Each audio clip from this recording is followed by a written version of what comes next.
Hello guys!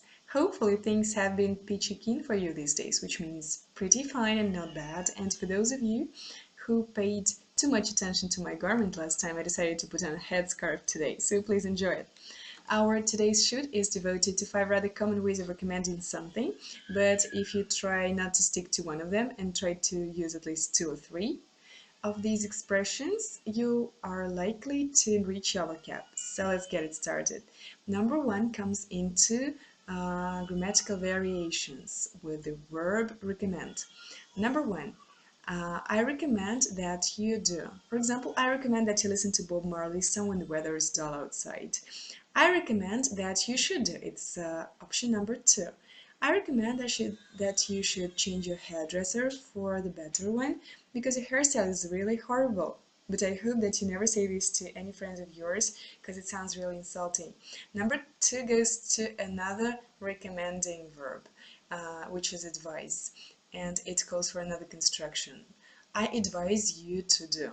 So please don't mix the first and the second one.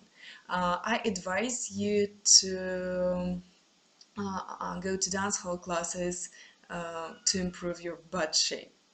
Number 3 is a question, and it's a negative question, though it doesn't carry any negative connotation in it. It's just a formula. Why don't you do? No to here. Why don't you take up English classes?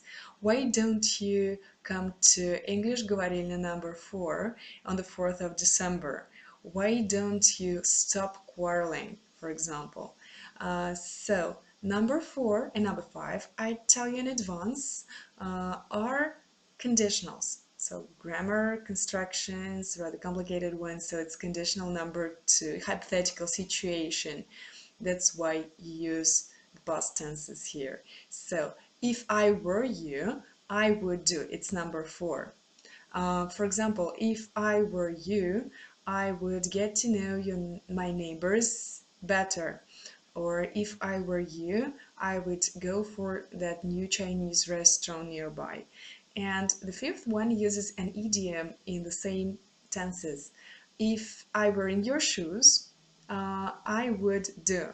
So if I were in your shoes, I would get rid of all bad habits. If I were in your shoes, I would never take up knitting lessons as babushkas do. So hopefully these have been of use, and if you're watching it from YouTube, you can see all the constructions below in the description with the examples, of course.